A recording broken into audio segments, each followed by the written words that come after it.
नमस्कार. शिष्यवृत्ती परीक्षा इयत्ता 5वी विषय गणित या अंतर्गत बेरीज आणि वजाबाकी या घटकांवर शिष्यवृत्ती परीक्षेमध्ये कशा प्रकारचे प्रश्न विचारले जाऊ शकतात आणि ते प्रश्न कमी वेळामध्ये कसे सोडवले जाऊ शकतात हे आज आपण या व्हिडिओमध्ये बघणार आहोत. चला तर मग बघूया. पहिला प्रश्न, 3.5 लाख व 5.25 लाख यांची बेरीज किती? बऱ्याचदा अंक हे शब्दांमध्ये मांडलेले असतात, तेव्हा मुलांनो आपल्याला अंकात, अक्षरात आणि शब्दांमध्ये देखील अंकांचा किंवा संख्येचा सराव करणं गरजेचं आहे. बघूया आता या प्रश्नाकडे.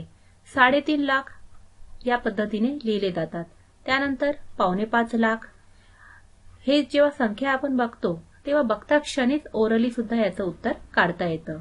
कारण 3.5 लाख म्हटलं याची फोड जेव्हा करतो 3 लाख आणि 50,000 असे होतात आणि 5.25 लाख म्हटलं की 4 लाख आणि 75,000 अशी फोड होते. म्हणजेच 3 लाख आणि 4 लाख यांची जर टोटल केली तर 7 लाख होते आणि 50,000 आणि 75,000 यांची जर टोटल केली तर ही 1.25 लाख होते. म्हणजे 7 लाख अधिक 1.25 लाख म्हटलं की 8.25 लाख होतात. अशा प्रकारे देखील आपल्याला तोंडी उत्तर काढता येतं.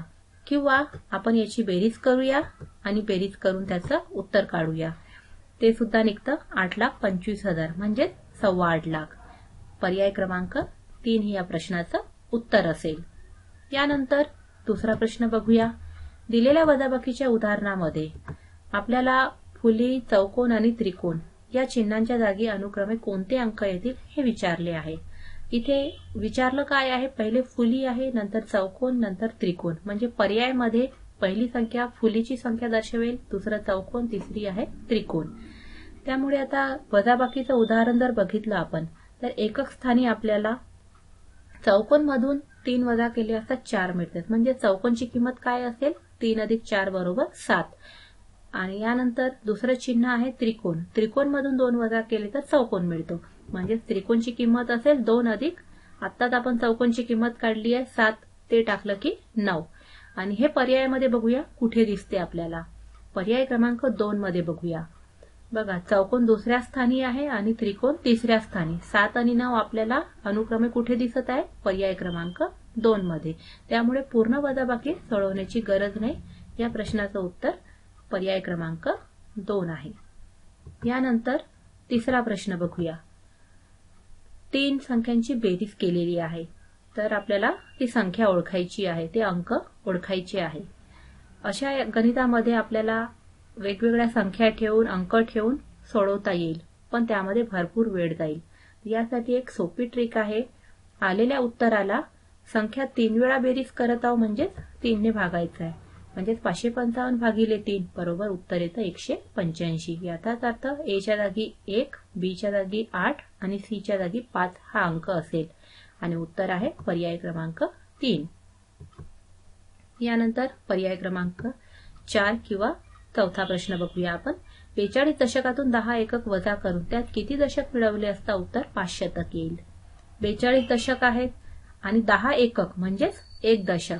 आणि या 42 दशकामधून जेव्हा 1 दशक वजा करतो तेव्हा किती दशक उरतील, 41 दशक. म्हणजेच 41 दशक मध्ये किती दशक मिळवले असता 5 शतक मिळतील. अगदी सोपं आहे, ओरली आपल्याला भेटून जाईल.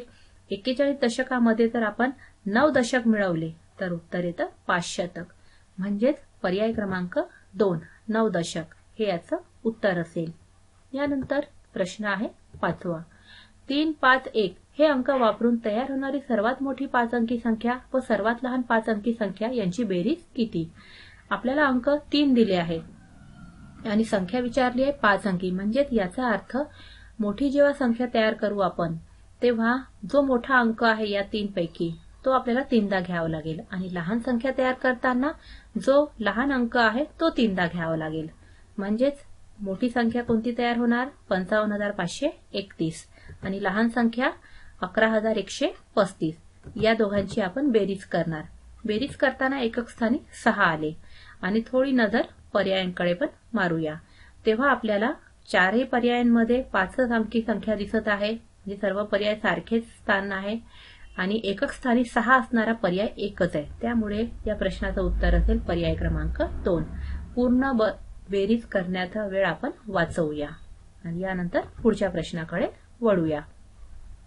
2525 व 3450 यांची बेरीज किती? आणि इथे अक्षरांमध्ये काही त्याचे पर्याय दिलेले आहेत. कोणता योग्य आणि कोणता अयोग्य हे आपल्याला ठरवायचं आहे. 2525 अंकामध्ये या प्रकारे लिहिले जातात. नंतर आहे 3450 हे या प्रकारे लिहिले जातील आणि या दोघांची जेव्हा आपण बेरीज करू तेव्हा उत्तर येत आहे 5975. बघा पर्याय क्रमांक बी मध्ये आपल्याला हे दिसत आहे 5975 लिहू नये. आणि याचाच दुसरा अर्थ पर्याय सी मध्ये बघा 6000पेक्षा 25 कमी. म्हणजे या प्रश्नाचं उत्तर आहे पर्याय क्रमांक 2 बी किंवा सी. म्हणजे दोन प्रकारे आपण याचं वाचन करू शकतो. या प्रश्नाचं उत्तर आहे पर्याय क्रमांक 2 बी किंवा सी. यानंतर 7वा प्रश्न बघूया. एक आपल्याला सांकेतिक याच्यामध्ये वजाबाकी दिलेली आहे. म्हणजे 3 अंकी संख्या आहे जी चौकोनाच्या रूपात दर्शवली आहे. दुसरी 3 अंकी संख्या आहे वर्तुळांच्या रूपात दर्शवलेली आहे आणि त्याचं उत्तर येणार आहे 3 अंकी संख्या ती सुद्धा त्रिकोणांच्या रूपात दर्शवलेली आहे. तर आपल्याला त्यांचे अंक ओळखायचे आहे. इथे जर गणिताकडे लक्ष दिलं आपल्याला तर लक्षात येईल की चौकोनामधून वर्तुळ वजा केलं की त्रिकोण मिळतंय. आणि विचारलेलं काय आहे आपल्याला चौकोन वर्तुळ आणि त्रिकोण यांच्या जागी अनुक्रमे कोणते अंक असतील. म्हणजे ज्या पद्धतीने वजाबाकीचा क्रम आहे त्याच पद्धतीने उत्तराचा देखील क्रम आहे. म्हणजे चौकोनातून वर्तुळ वजा केलं असता त्रिकोण मिळते. तर आपण पर्यायांकडे वळूया. पर्यायाकडचं थोडं निरीक्षण करूया. म्हणजे पहिला अंक हा चौकोन दर्शवतो, दुसरा अंक हा वर्तुळ आणि तिसरा हा त्रिकोण. त्याच्यामुळे कोणत्या पर्यायामध्ये हे तत्व लागू होते? पहिल्या संख्येतून दुसरी संख्या वजा केली तर तिसरी संख्या मिळत आहे.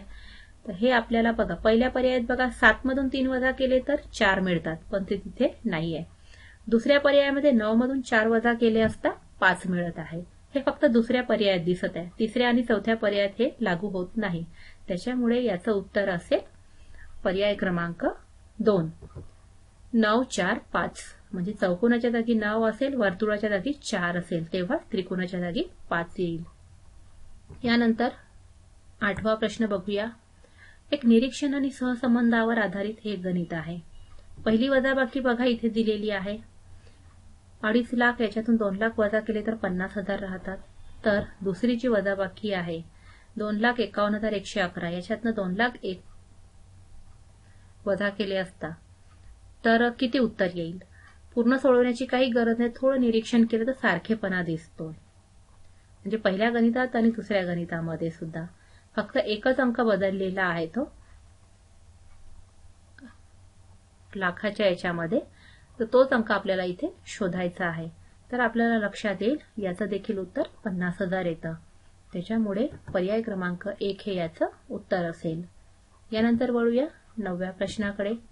4 संख्या दिलेल्या आहेत. या चारही संख्या उतरत्या क्रमाने लावल्यास पहिली व तिसरी संख्या यांची बेरीज किती? जर निरीक्षण केलं या 4 संख्यांचं तर दिलेल्या संख्याच ह्या उतरत्या क्रमात लिहून आहेत. त्याच्यामुळे पहिली संख्या आणि तिसरी संख्या ही आपण इथे मांडली आहे. आता यांची आता बेरीज करूया. जेव्हा बेरीज करू तेव्हा आपल्याला एकक स्थानी मिळतोय 2. आणि जर पर्यायांकडे लक्ष दिलं तर चारही पर्याय हे 5 अंकी आहेत आणि एकक स्थानी 2 असलेला एकच पर्याय आहे तो म्हणजे पर्याय क्रमांक 3 हे याचं उत्तर असेल. यानंतर वळूया शेवटच्या प्रश्नाकडे.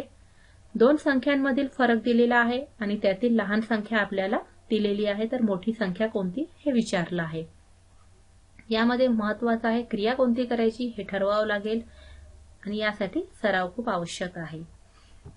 त्यामुळे जी लहान संख्या दिली आहे आणि जो फरक दिलेला आहे या दोघांची जेव्हा आपण बेरीज करू तेव्हा आपल्याला ती मोठी संख्या मिळणार आहे.